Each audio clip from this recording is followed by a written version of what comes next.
All the kids are pretty pumped right now because we got our first meet today. Hope you guys are ready for your meet. Some of you probably already had one, but it is a beautiful day here in Georgia for all this. So this is going to be great. We did work on a couple skills today. It had to do with the start. So we made sure that everybody was comfortable going off the block, because the starting block can be a little bit intimidating, especially for younger swimmers that have never gone off the block before. So make sure everybody's comfortable from that height. And the big thing that we worked on with the starting block was, number one, when it comes to the starting block, is actually stability. That's making sure that you're steady and you're stable on the block, and that you're not falling in, and that when you get up, you're not wobbly at all.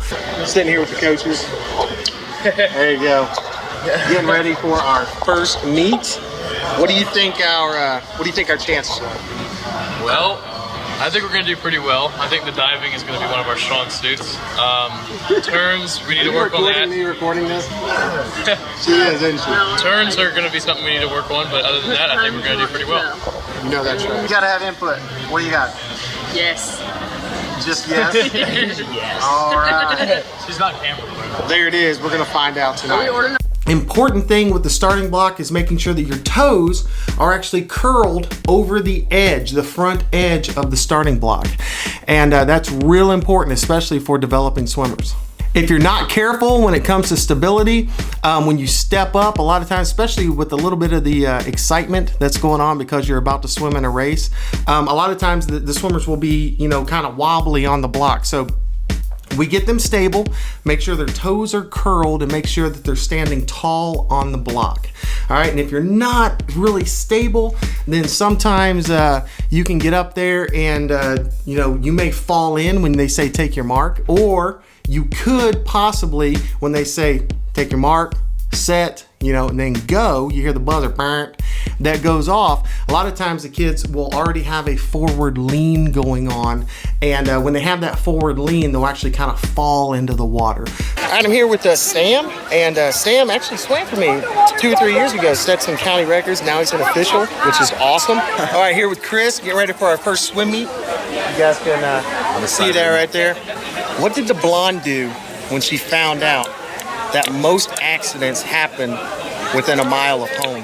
Well, she got nervous, so she tried to drive away from her house and got in a wreck about 0.5 miles away from her driveway. And then she moved. Dude, you made that way more complicated. Why? Talk about this in a later episode, but on the start, it's real important. You gotta keep a couple things in mind. Number one, the dolphin kick is extremely powerful. It's a very powerful kick, but the downside of it is that with that power, it actually uses your energy really, really quickly. So one of the big things that swimmers will do is they will do their start, and they'll stay underwater a little bit too long with their dolphin kick, usually because they see someone else doing it. So they want to stay under as long as they possibly can as well. And if you don't have the dolphin kick, the strong dolphin to actually support staying underwater that long, then it can actually be bad. As they mature with their skills throughout the season, I try to make sure that they know that this is one of those skills that, unless you have a one-on-one coach, that's actually watching you continuously and able to take time and stats on your underwater ability, it's actually something that the swimmers need to develop for themselves and become aware of. Is it actually beneficial for me to stay underwater with the dolphin kick? Am I a strong enough dolphin kicker in order to maximize that underwater and to be able to use that to my advantage staying underwater? Because if your dolphin kick isn't really that strong yet, then you should actually be swimming. So if you lose that starting speed because you're staying underwater too long with your dolphin kick, then that's actually bad. You want to be able to have the same speed from when you hit the water in that tight streamline. You want to be able to rip that onto the surface. So that's it for day 9. These things are really, really important, especially for new swimmers getting ready to start their meet. And one little last point of emphasis, swim meets, if you're not used to going to them, they go.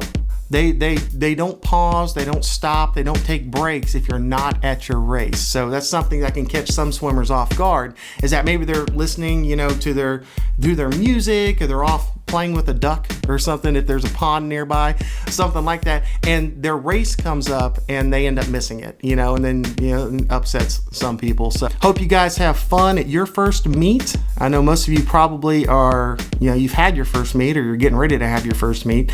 So I hope you guys are successful. As always, if you have any questions or comments, leave those below and I'll definitely answer those. And if you have a joke or something you want me to use on the other coaches, then let me know a joke too, and I'll see how that works. All right, guys, that is it for today. I hope everybody has a great first meet, and I will see you guys later. Bye. Well, that's it, guys. Hope you enjoyed the episode. Check out yesterday's episode down below. Subscribe right here. And if you have any questions or comments, then please leave those below and I will answer them as soon as I can. Good luck, everybody. Take care.